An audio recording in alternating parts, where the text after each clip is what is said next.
So I'm here with Abby and Brian, the general manager and assistant general manager, and we thought we'd have a conversation about, what was it that you said? Because you said it perfectly. So etiquette and desirable camper behavior that we'd like to see. We thought we would have that conversation, share it with you, so that we all could have a better experience when we go camping.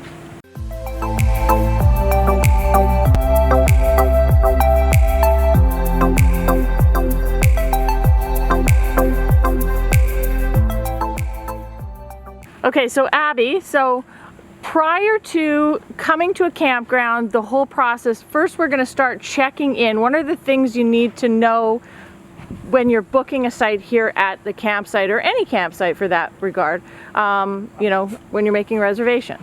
So one thing that's really awesome about Massey's Landing is all of our sites are full hookups, and they all both offer 50 and 30 ampage. So you already can just be guaranteed electric, cable, water, sewer right at one site. So once you're booking, the biggest thing that we would really need to know are key little things like how many adults, how many children, making sure your pets are accounted for.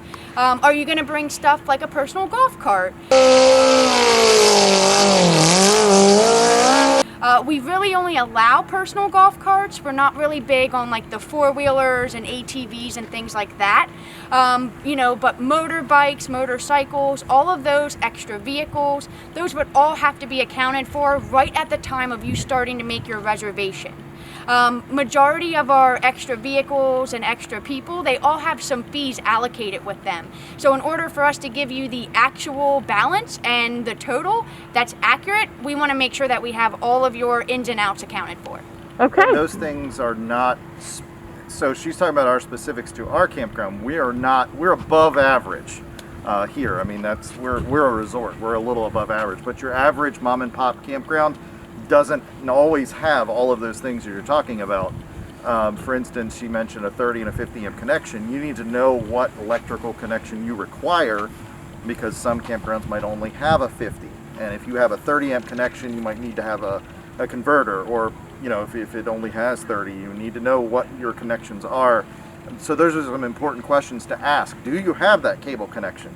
Do you have, you know, the water connection on that specific site unshared with another camper? Because some campgrounds, you'll have one water spigot with two heads on it for two sites, and you got to make sure that you use the correct one. You don't want to use both of them. If there's only one electrical connection with, you know, you need to make sure that you're using the correct pedestal for your site when you connect up. So here it's easy because we kind of look and make sure everything is available for you. Wi-Fi, we have Wi-Fi available here. Not all campgrounds do. Our Wi-Fi is included. Some they charge. So those are important questions. If those things are important, especially with COVID, you know, some people are doing Zoom calls with this beautiful background here. But if we didn't have a great Wi-Fi setup, you wouldn't be able to do that. So, like she said, here we have all that stuff already thought of for you. Some campgrounds, they're a little more basic. So, and that does impact your cost too. If it's a higher cost, you can reasonably assume that you're going to get more amenities on your site. If it's a lower cost, you need to ask those questions. What do I need to pay more for? What are you not including that I might want that I don't have? So, right. Good question. Good observation for that too. Okay, that sounds great. Good information. Okay, so now when we physically come to the office, what do we need to have and what should we have with us so it makes the check-in process seamless and easy for not only us, but the people that we're checking in with at the office? So first of all, you want to make sure that you know the hours of the office and the check-in hours. Quite a few campgrounds, they'll close early. They'll close their office 5, 6, 7 o'clock. We keep ours open until 10 o'clock in the in-season. Plus, we have someone here overnight all night long that if someone gets here really late, we can help check them in. Once again, we're a little more upscale and think of a little more things than most campgrounds do. But some of your campgrounds, you may not be able to check in the middle of the night. They may have a on-paper process where you pick up a packet or something like that, or you'll call ahead and find out what your site number is so you can just come in. Now, if they've got a gate system like we do, you may have to have a gate key or a gate code. But what papers, like, do we need to have documents with us, or what should we have available to make it like super easy for, like, you know, for us checking us in, and that everybody, you know, should have with them so they don't have to fumble around? And I know there's sometimes can be lines here. So a professional campground is going to require things like, if you bring your pet, you're going to need to have your shot records, and you need to have them up to date. Have a copy with you that you can just give to the front desk. That's a big thing. We'll photocopy them for you, but if you have a copy that you can just hand off to us, that makes things a lot easier. Same thing if you bring a personal golf cart, having your insurance information handy. A lot of folks don't even realize they have to have golf cart insurance. They just figure, oh, I'm not on the road, so I don't need insurance. You need insurance on a personal golf cart. In most places, they're not going to allow you to use your golf cart if you don't. And some other big things, just to add on to that, some other big ones is, should you be a membership or a member to like Good Sam, AAA, or if you are a veteran or anything like that, it's important that at the time of check-in, should you have not mentioned those when you were calling and making your reservation, it's always super important to ask, hey, what discounts do you guys offer for a AAA membership? Or, hey, I'm, a military vet, here's my ID. What do you offer anything for, military or first responders? And don't be afraid to ask.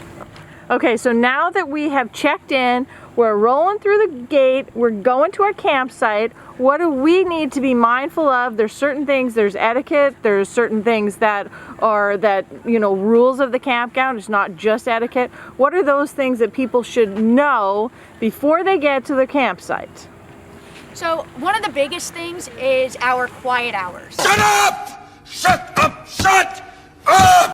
And I always say that's the biggest thing, mainly because, when you're on vacation, vacation Abby is very different from work Abby. So when you're on vacation, you really want to let loose and have fun and be yourself.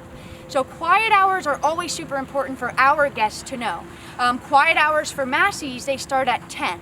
And what we mean by quiet hours is after 10 p.m., we just ask that you pull the party in just a little bit. Kind of use your indoor voices, be mindful of your neighbors next door that might have smaller children, trying to put them to bed a little bit earlier.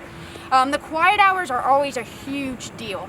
We have our camp post and security constantly monitoring that after quiet hours kind of kick in.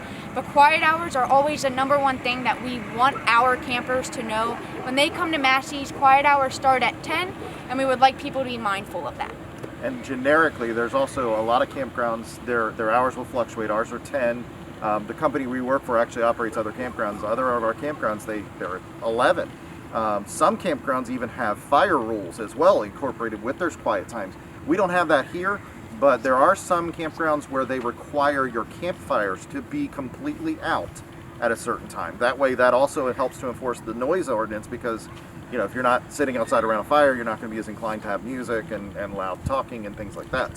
So when you check in, are you told those things? Is there a list that you give to the campers that they can expect so that they know those types of things? This season, with us being COVID friendly, we went kind of hands-free with our main guest guide and did it virtual. But what we were able to do is we were able to print out a site map so we can show you where you guys can go. And on the back side of that site map is a list of Massey's policies and procedures.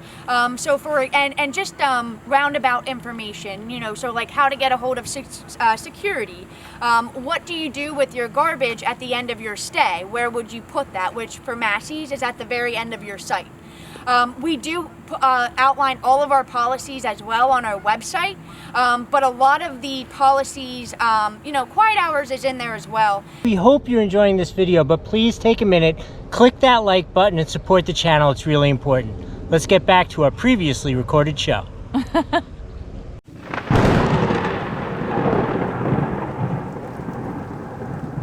First and foremost, I would say paperwork. Make sure you have all of your paperwork up front and ready to rock at the time of check-in. trash, that's a big one. Our campground here, we actually will pick it up at specific times throughout the day. Other campgrounds will have a central repository where you put it. But the thing you want to really remember about camping is most campgrounds are in wilderness areas, and where there's wilderness areas, there are animals, and animals like to get into trash. Fire pits. So here at Massey's, we don't really have any type of regulations on what type of wood you can bring. You are allowed to bring your own wood. Some campgrounds, they do not let you bring in outside wood. We do here at Massey's. But a few other things with the fires is do not move your fire rings here at Massey's. There are underground items that could get hindered in the process of moving your fire ring. On top of that, do not try to dispose of anything by putting it into the fire. So trash, including plastic, any of that fun stuff, definitely try to utilize that into the trash cans with the fires. We have a lot of people that will request specific sites and specific site numbers. One thing that we balance as campground managers is we'll have folks that want a specific site. We'll have people that will ask for a certain site type, back in, pull through, near the shade, not away, near the beach, near amenities on the campground. When you're making your reservation, keep in mind that we may have mechanical issues or sewer issues, electrical issues that may require us to move some reservations around. Some campgrounds charge a lock fee where they'll guarantee a specific site for an additional fee. Something we've never done in the past, we're actually getting ready to institute here to kind of help with that.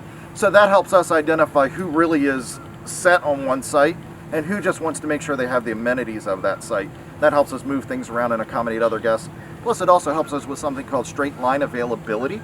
If we can move the sites around, we can make sites available for a longer period of time so we can get more campers in. So a big one that I like to tell folks is weather is something that's part of camping.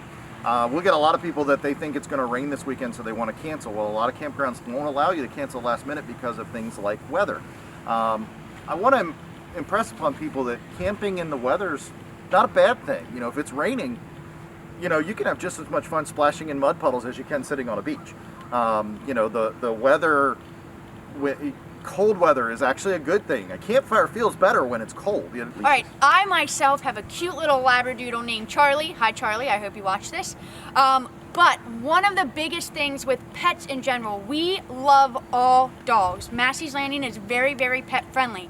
But the biggest thing that we find here is people do not pick up after their pets. 1, 2, 3, 4, 5, 6, 7, and 8, and 1, 2, 3, 4, 1, 2, 3, 4, 5. Whether it's on our beach or in our dog park, the biggest thing that we ask you guys, and I'm sure I'm speaking on behalf of all of the campgrounds that are pet friendly, please, please, please pick up after your pets. Do not walk through people's sites.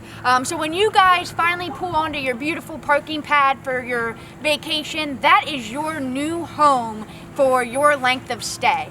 And we always ask that, whether you're on a bike, golf cart, you're on foot, you never cut through people's sites.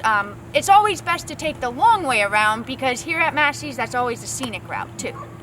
Camping is a very social event. If you go someplace and you just stay inside the confines of your RV and your awning, you're not going to have a good time. You got to get out, you got to talk to the staff, you got to talk to your neighbors, cook something that smells really good and attract people to come to your campsite and offer to share. A little difficult right now with what we're going through, that you don't really want to share your space with others. But we'll be back to that again soon. Yeah, that won't be forever. Yeah. But even now, you can still share a conversation with someone at a social distance with your mask on. You can still share that connection with your fellow campers. Once again, knowing what kind of electrical connection you need, 30, 50 amp. If you're a tent trailer, you might only need home 110. Me, myself, I'm a tent camper. I just need an extension cord to 110 outlet. So knowing how that hookup goes. A big thing that most campgrounds ask you to do, and is kind of an etiquette thing as well, when you go to disconnect to leave, and hopefully you don't leave soon, but when you do go to leave, a good idea is to turn the breaker off on the pedestal where you've connected. Almost every campground has that circuit breaker at the pedestal. Some don't, but most do. Turn that breaker off before you disconnect. It saves your equipment. You won't blow up an inverter that way. And also the next person who comes along, when they plug in, it's already dead. They're not going to send a surge through their system when they check in. So a big thing there. It's when you guys arrive. Now some people, normal people, work Monday through Friday, so it's a little hard to try to get to a campground around the time of check-in. Here at Massey's, check-in is at 3. And to kind of maintain that check-in time and that noise etiquette time, it's always best, and for new campers, I can tell you, for new campers, it's always best to try to get to your campground during the day. That gives you the daylight visual of what you're getting into. That gives you the daylight opportunity to talk to a staff member that could just be riding around that, at that minute, at that time. Okay, so this is my personal question as a new RVer. Sometimes when you have like the camp host or somebody's coming out, like the guy will bring you your firewood out to the, is tipping appropriate or not, or expected or not? Like, sometimes I feel like I should be, but I have no idea what's going on. So I thought I'd ask the people who run it. Hotels and stuff like that. Like, do you do that here as well? So I will say that's one thing that we go over at orientation with our staff. We will never tell our staff no, but we always expect that courtesy of our staff to say, oh no, ma'am, sir, you don't have to do that. From a talking to the campers, yes, if you guys feel like they deserve a tip, you guys feel like they exceeded your expectations, not only tip them, but also go on our social media sites and rant and rave about them. So one other thing I wanted to tell everybody is more and more campgrounds are putting in cabins and rental RVs and yurts and safari tents. We have cabins, safari tents, we have rental RVs of all different types. Don't be afraid if you're new to camping and you're not real sure how things are going to work out. Call a campground in the area you want to go to and see if they have alternative methods of camping. So our campers, our cabins have all your linens provided. They have all of your dishes, all of that stuff. Not all campgrounds do. You want to ask what amenities they have in their accommodations. But accommodations are a great way to get that camping experience without dragging a trailer down, without having to set up a tent. We can help you with that, and most campgrounds can. One other thing that you may have noticed as you're watching this interview with us, the lighting has gotten dimmer and more romantic as the video is going on. So we've been sitting here with the sunset behind the camera. This is something that you should seek out at your campgrounds wherever you stay, but especially here when we have this beautiful waterfront. We've got beautiful sunsets here. Sunsets and sunrises. Make sure that you're not in your camper during those. Get up early. Take a nap in the middle of the day. That's one of the best parts of camping, is taking a nap in the middle of the day. You can't do that when you're at home.